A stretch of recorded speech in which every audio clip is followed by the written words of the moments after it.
Racismo.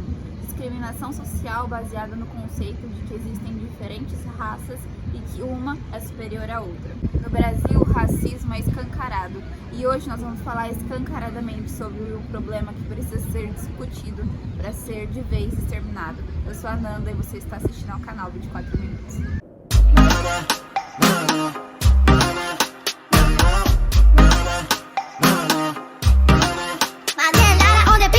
Olá para você que me assiste, bem-vindo ao canal 24 Minutos.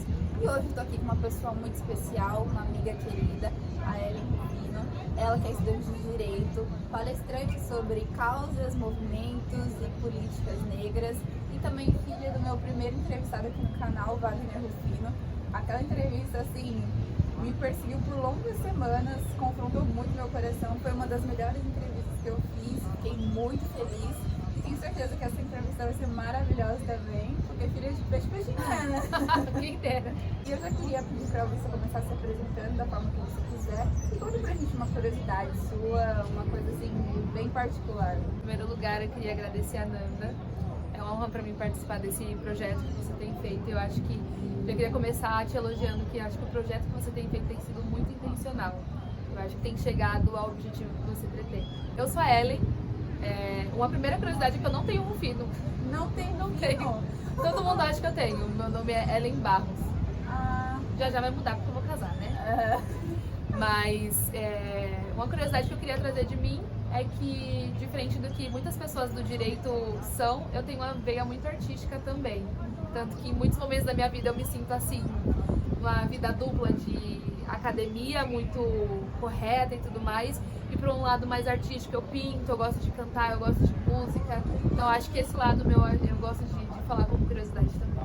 E como eu tenho certeza que essa entrevista também vai ficar confrontando o seu coração, seus posicionamentos, seus conceitos, já se inscreve no canal, aciona o sininho. Somos 125 inscritos, mas ainda tem vaga pra você, então se inscreve aí. E se no final você quiser deixar um comentário pra Ellen ou pra mim, fica à vontade. E é isso, seja bem-vindo. E Ellen, eu queria começar esse bate-papo já te perguntando como que você se descobriu nessa área do direito, se teve alguma influência do seu pai, como que foi pra você? Acho que em primeiro lugar, o meu pai, no começo de tudo, ele foi um dos motivos que eu não quis seguir direito. Por quê? Na minha cabecinha, recém-saída do ensino médio, eu achava que se eu fosse pra onde ele foi, eu não conseguiria construir minha própria história. Então, eu sempre gostei de mais de uma área, eu sempre fiquei em dúvida em várias universidades, como qualquer pessoa saída do ensino médio também. E das duas que eu fiquei mais em dúvida era entre Direito e Psicologia. E aí, quando eu saí do ensino médio, no final de 2018, eu já comecei a estudar para prestar vestibular para o Mackenzie em Psicologia no primeiro semestre de 2019. E aí eu prestei, e apesar de eu ter tirado uma nota muito boa, eu não passei. E eu acredito muito, Nanda, no direcionamento de Deus sobre a minha vida. Assim, em todas as áreas, Deus me direciona. E aí eu tirei uma nota muito boa e mesmo assim eu não passei. E eu fiquei, como pode, né? E passou um tempo, eu comecei a estipular como meta pessoal mesmo, passar nesse vestibular. Falei, gente, não é possível, eu tirei uma nota boa e não passei. Eu vou prestar de novo pra Psicologia e vou passar. Eu tava conversando com uns amigos meus numa roda de conversa lá em casa, e aí de repente começou um assunto polêmico. E eu comecei a defender, eu comecei a falar e comecei a me impor e tudo mais. E eu não tava entendendo por que eles estavam batendo na tecla. Eu falei, gente, vocês estão errados, que não sei o quê. E falava, debatia, argumentava. E aí depois de um tempo, um amigo meu falou assim, você tá vendo? Você consegue se impor muito bem, você defende as suas causas muito bem. Eu não sei por que você quer fazer psicologia. Eu falei, gente, é mesmo. Eu me apeguei tanto no fato de tentar construir minha própria história e me afastar das coisas que já estavam meio que postas pra, na verdade, o que eu era de verdade, que eu comecei a querer coisas que, na verdade, não era a minha essência. Então, quando eu comecei a pensar isso e, como eu falei, o direcionamento de Deus na minha vida sempre foi muito forte, não muito tempo depois, eu recebi a notícia de que tinha chegado direito no Mackenzie de Alphaville, pertinho de casa. Eu falei, gente, é o sinal que eu precisava. Prestei vestibular, eu tava trabalhando, então eu não me preparei como eu me preparei pro anterior, não tinha nota tão boa e mesmo assim eu passei. E desde então, assim, tem sido muito diferente do que eu imaginava, porque eu consigo construir a minha própria história, mas é muito melhor com o apoio do meu pai e da minha família, assim. Não tem como negar que é muito melhor quando você tem um professor à sua disposição. E tem sido ótimo, tem sido incrível. E dentro dessa área, assim, do direito, qual que você quer seguir, assim? Qual vertente? Olha, agora eu tô mais inclinada, porque eu digo agora porque a gente sempre muda, né? Até o final da faculdade. Mas agora eu tô muito inclinada para a área administrativa, que é inclusive muito diferente da área que meu pai atua. Meu pai atua principalmente em civil e trabalhista. Então a gente troca muito skill, só que a gente ao mesmo tempo consegue diferenciar as nossas áreas e aprender um com o outro. E agora uma pergunta mais pessoal. Queria saber se você já sofreu racismo e se em algum momento da sua vida você percebeu que você precisava se posicionar contra isso, contra esse preconceito contra os negros. Já sofri diversas vezes. Eu acho que a sua pergunta me leva ao início de tudo que eu consigo me lembrar. Eu lembro que uma das primeiras vezes que eu sofri racismo, que eu pude perceber, na verdade que eu pude racionalizar depois, né, é que uma das coisas que a pessoa negra vive é que ela é sempre lembrada que ela é negra, independente da posição que ela estiver, independente da condição ou da situação que ela esteja vivendo. E eu lembro que uma das primeiras vezes que eu sofri racismo, eu estava na escola e eu estava brincando com outras crianças. Só que nesse momento o racismo me atingiu, porque eu estava brincando e de repente eu não consegui ver essa mudança, mas de repente o assunto a brincadeira começou a ser meu cabelo. O assunto começou a ser minha pele. Eu não tinha a racionalidade que eu tenho hoje, mas é um assunto que a gente não sabe exatamente o que é que está acontecendo, mas a gente sabe o que está acontecendo. Então, eu acho que as pessoas negras têm essa condição de sempre ser lembradas, independente da condição que ela estiver. Você perguntou sobre quando eu comecei a lutar, e quando eu comecei a pensar que isso poderia, né, eu poderia fazer uma diferença com relação a isso, é que essa condição de que a gente é lembrado de que a gente é negro, independente da situação que a gente esteja, é a situação de eu sou negro. Não é porque a gente não sabe a cor da nossa pele, mas a gente sabe a nossa posição social. A gente sabe em que condição social a gente está. E essa lembrança, esse lembrete o tempo todo, não faz com que você adquira consciência racial.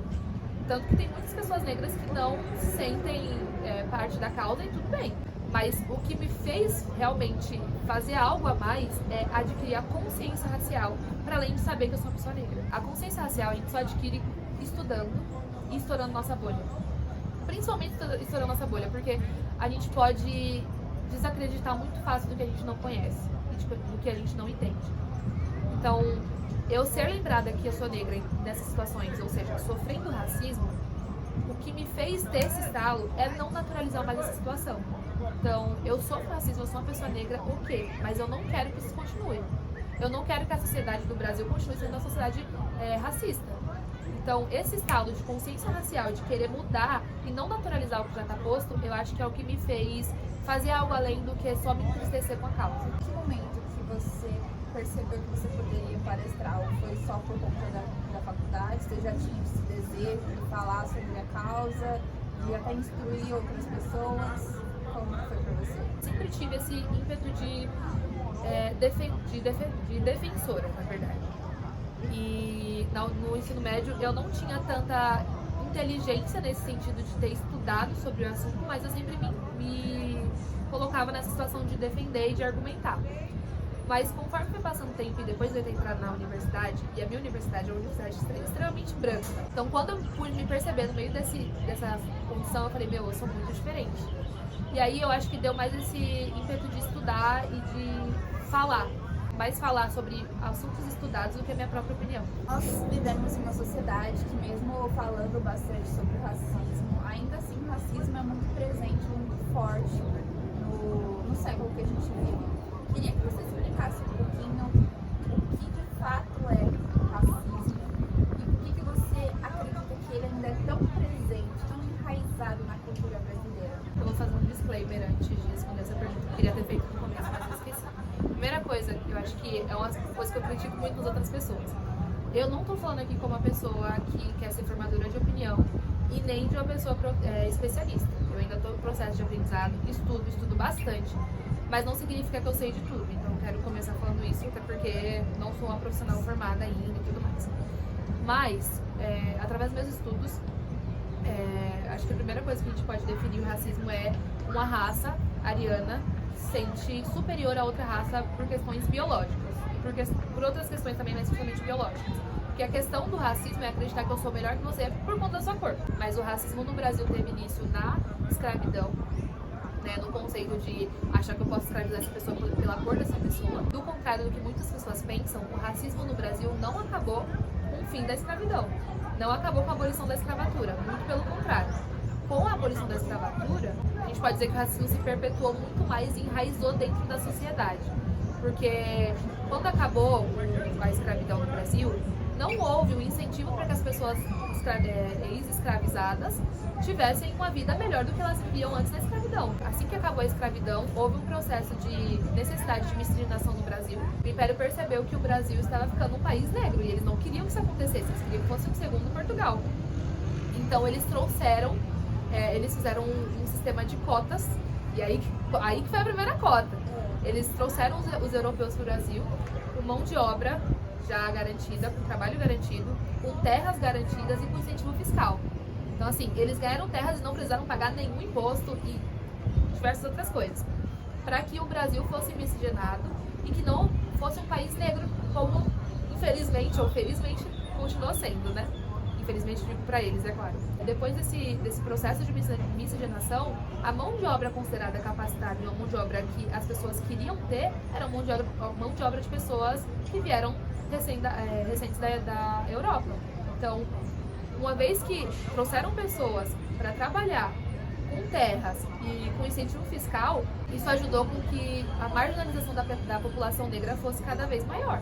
Então, se eu sou pessoa negra, não consigo trabalhar, porque todos os trabalhos que são feitos por pessoas europeias só tenho direito a subemprego de engraxate, de lavadeira e de diversos outros subempregos, eu não tenho terras porque foi tirado tudo e eu sou obrigada a me marginalizar, e daí que surgiu o conceito de periferia, porque periferia é o que está periférico, o que está longe do centro, ao redor do centro.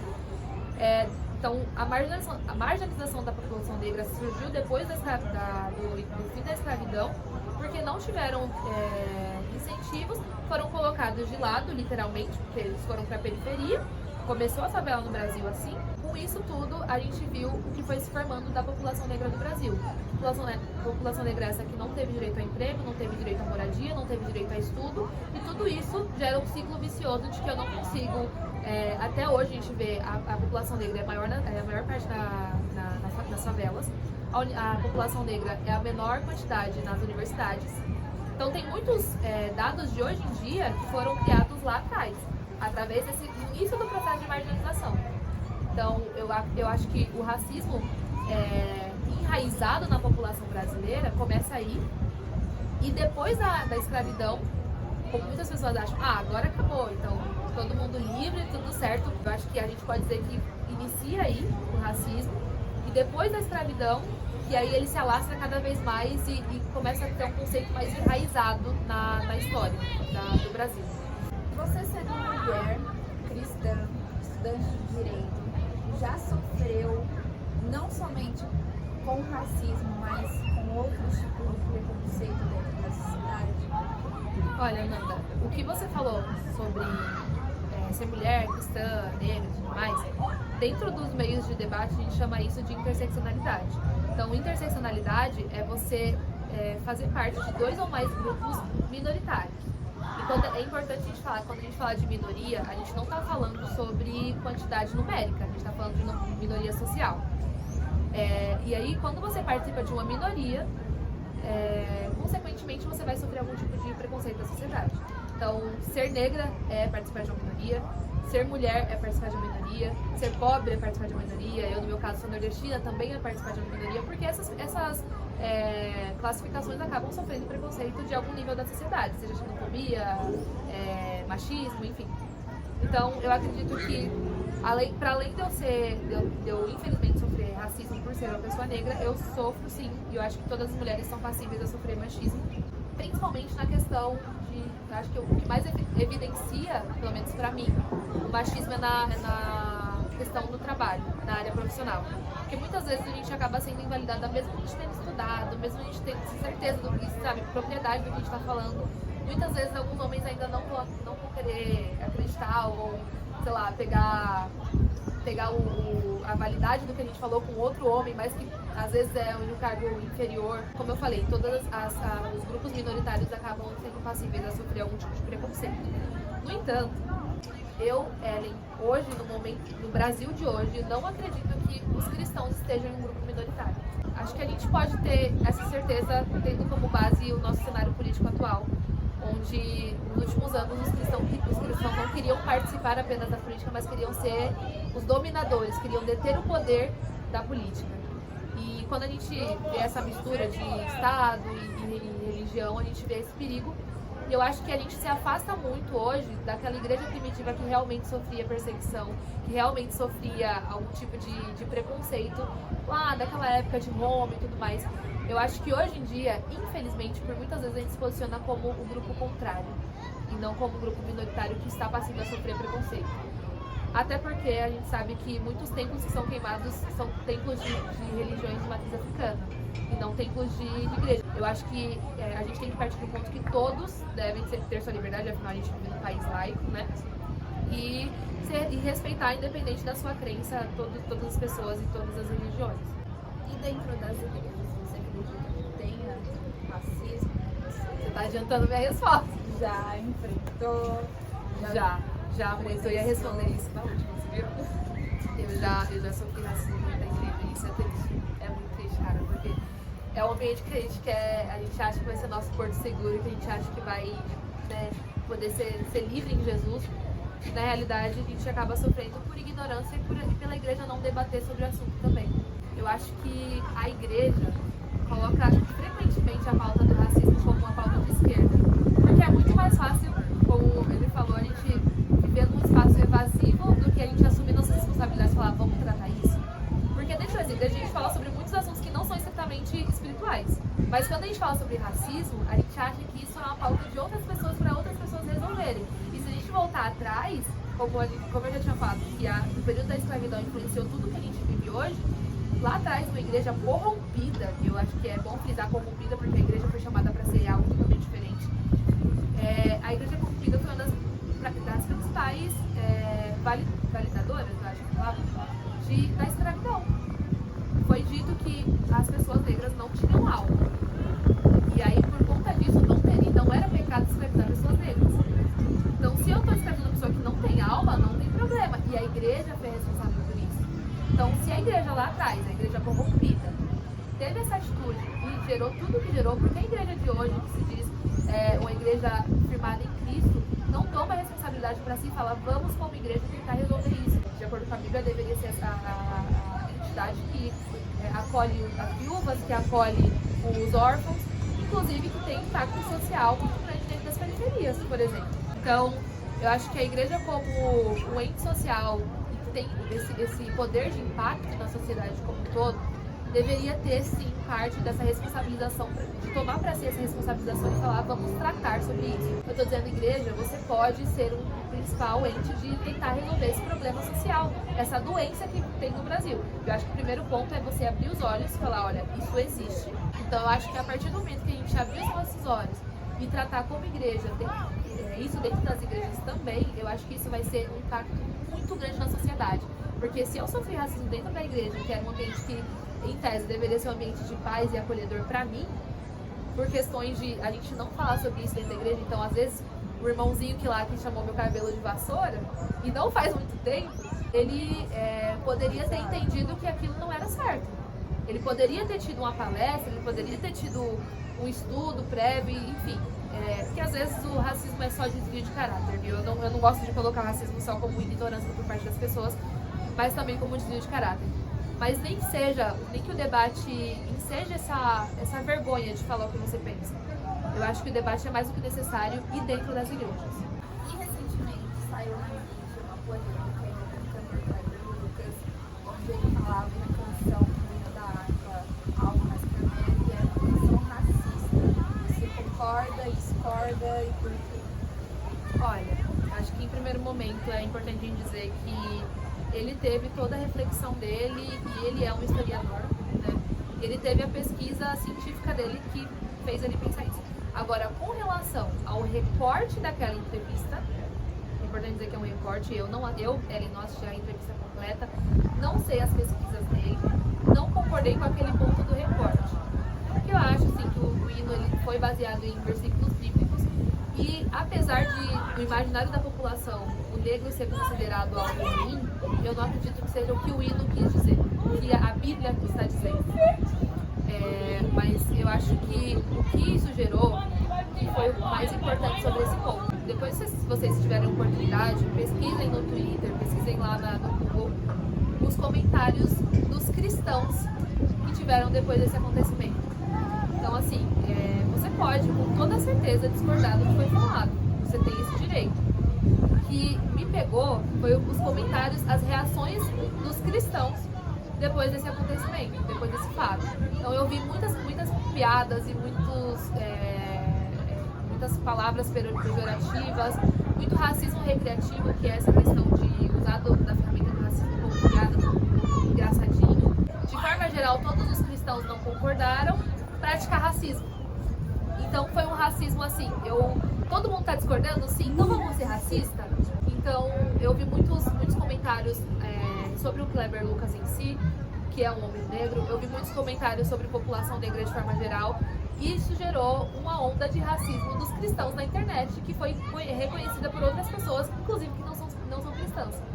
Então eu acho que isso pra mim faz um parâmetro do que o cristão deveria ser, o que o cristão está sendo. A questão é, você pode discordar, mas por que a gente não tem o ímpeto de pesquisar, o ímpeto de estudar e realmente falar sobre, aproveitar o assunto em voga e falar sobre coisas que realmente importam sobre o assunto? Porque era um momento para todos os cristãos falar, gente, isso que ele falou tá errado, mas olha só, a gente sabe que o racismo no Brasil é uma realidade, enfim, discorrer e conversar. Mas o que eu vi foi exatamente o contrário, foi uma onda de racismo através desse acontecimento. E, de novo, trazendo aquele ponto do que o cristão deveria ser, o que o cristão é, eu acho que na época de Jesus, ele foi essa pessoa que esteve contra a sociedade com relação a grupos minoritários. Jesus foi a pessoa que falou para a sociedade, não, você tem preconceito, você escanteia essa pessoa, você marginaliza essa população, mas eu estou com essa população. E ele mudou conceitos. Então eu acho que o cristão que está sendo agora, que deveria ser, é como Jesus foi. O quanto mais a gente se aproxima de Jesus, mais a gente consegue ser melhor em todos os pontos possíveis, inclusive nesse ponto. Eu acho que assim, de forma geral, o que a igreja tem que entender é que o racismo não é pauta de esquerda. O racismo é pauta da sociedade. E se você faz parte da sociedade, por favor, lute contra. Porque assim, a gente fala que não é racista. Ah não, eu não sou racista, meu avô é negro. Ah não, eu não sou racista, eu não tenho nada contra. Tudo bem, mas não basta. Porque enquanto você diz que não é racista, tem muitas pessoas sendo com muita força. Então se você não for uma pessoa que conversa, uma pessoa que debate, uma pessoa que deixa em situação constrangedora quem é racista, o racismo não vai acabar. Nós possamos nos aproximar de Cristo e, novamente, não ver isso como uma pauta que não é nossa, mas ver isso como uma pauta da sociedade em que a gente faz parte e que a igreja tem muito impacto.